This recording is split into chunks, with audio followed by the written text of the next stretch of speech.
What the hell is this? A Steven Universe video in current year? Actually, you know what? I don't think I done one in 2018. That's how long it's been. But here's the thing. I think the fandom shit with Steven Universe. I have no interest in doing everything wrong with videos about MOP, about Steven Universe, about Star Versus, about pretty much anything, except for like maybe major cartoon releases.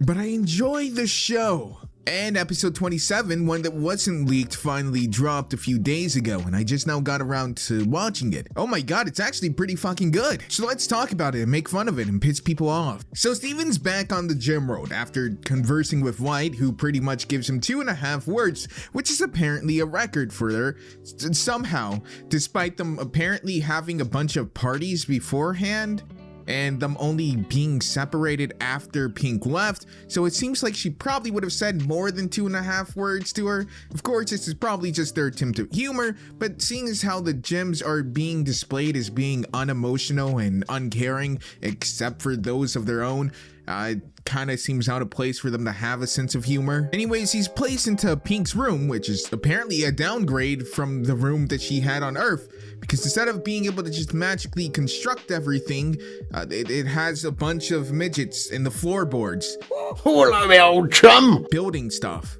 somehow really quickly. This feels like, I don't know, like it's what is that show? The Flintstones? Where all their animals are pretty much replacements for all modern day devices. That's what it feels like. That being said, this episode is pretty much kind of rehashing what we already know. The diamonds are unreceptive, they're busy, they're filled with their work of, you know, taking over the universe. And they don't have time for Pink Diamond. There's not a lot of development per se. Everything's, like I said, something that we knew. We already know that Pink Diamond is the black sheep. We already know that she really didn't do much and that her only actual attempt to conquer led to her defecting from the diamonds. The only thing that we really learned were some contradictory information of what they used to do together. Apparently, they were one big happy family that enslaved multiple other planets, destroying them and killing trillions of lives, but they were happy together. Steven also goes completely Fate Iliad with his outfit. Not sure what that's about, but that's all I could think of, probably because I just watched that show. I don't recommend it. Not because it's not a good show, but FBI, open up! just why? This episode really wasn't anything to keep my attention other than the last ending song. There are probably some subtle things done in here that you have to really rewatch to really understand, such as for some reason all of their chambers have some sort of liquid transformation thing where it just sucks up the liquid in the room. I don't know if that's just coincidence that everything is water-based. Steven Universe is one of those shows that has a lot of action, enough to make you forget that it's not an action show.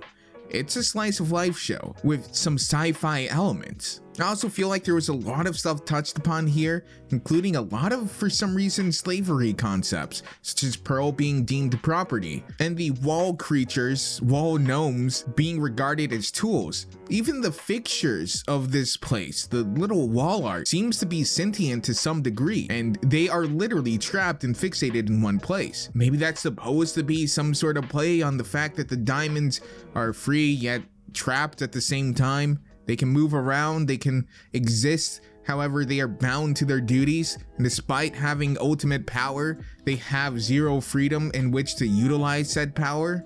I don't know, maybe I'm really just reading way into that. The most details we get is from Blue Diamond, which we should expect, as she is the most emotional and most open to actually conversing. She details different games that they used to play, and again how they used to be one big happy genocidal family. But even her, being the most emotional of the group, still for some reason can't make time for Pink Diamond, their long lost friend, and has to go through multiple meetings. Who they're meeting with is still unknown because I don't really understand it.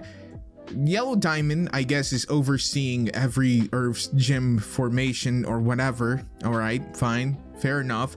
Not sure how that works even with faster than light travel. If you control hundreds of planets, that's still such a long time to actually inspect each one, as it's not just getting there, now it's also going through the inspection process, and one would assume that the uses of proxies isn't a sign of weakness but just of efficiency. But what does Blue Diamond do? Does Blue Diamond also have to oversee the different infrastructures of the planets, or is she doing something else? And apparently Pink Diamond only threw parties, so Pink Diamond is just Pinkie Pie, I guess?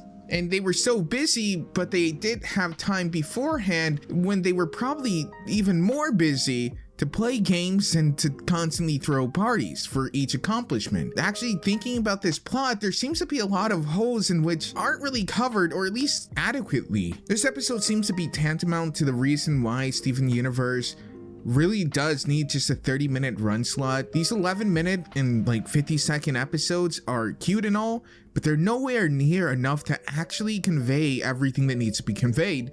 Because when you have episodes like this, they just feel like filler, even though they're building up to something good. It's just a lot of nothing. It's a lot of stuff that eventually may lead to something great, and I can see the workings of that, but it's just not enough to execute it within this, which is why when I watch Steven Universe, I often let episodes build up so that I can actually get a sense of completion from viewing them. That being said, like I said, the ending song here is amazing. I'm not sure why Steven got so much deeper, but it was still pretty damn good. I enjoyed it quite a lot. Steven Universe has always had amazing songs, just right out of the show itself. Various other shows have been able to do it, but rarely on the consistency that Steven Universe has displayed. Looking at it, Steven also, during the song, kind of displays maybe something that will come back with the water. Apparently his tears, while they do have healing properties, I've never seen them actually bring stuff to life, and apparently it was able to actually spawn one of the little gnomes, which may be why water seems to be such a huge theme of this episode. Is water some sort of life-giving element?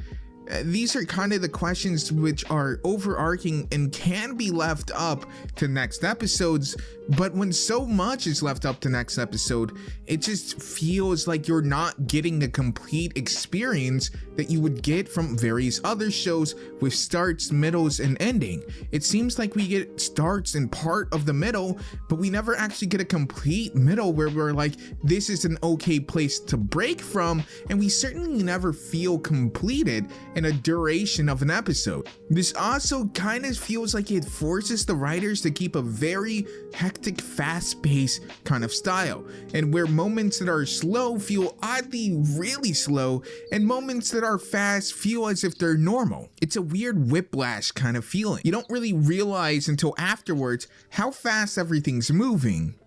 And it has to move like that because, again, it's half the time of a normal show.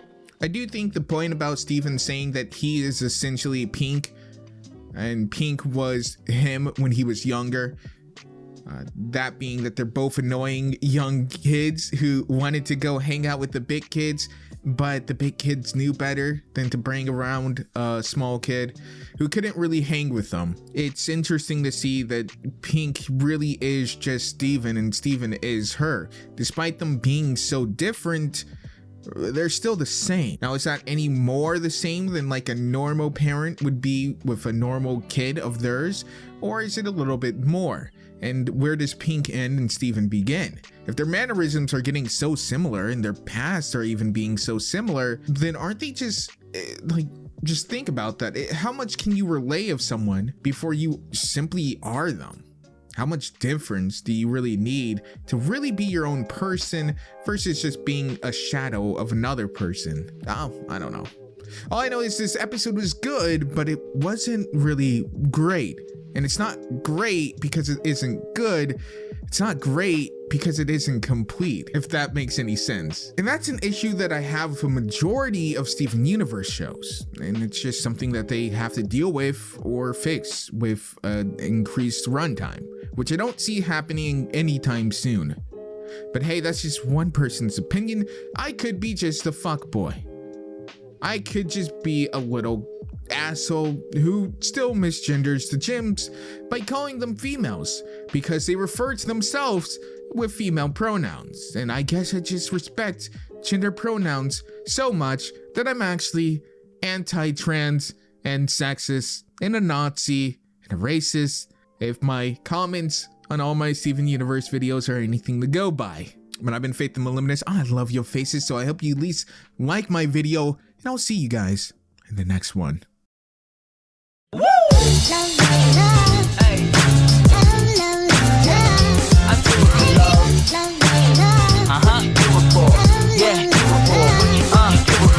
I do it for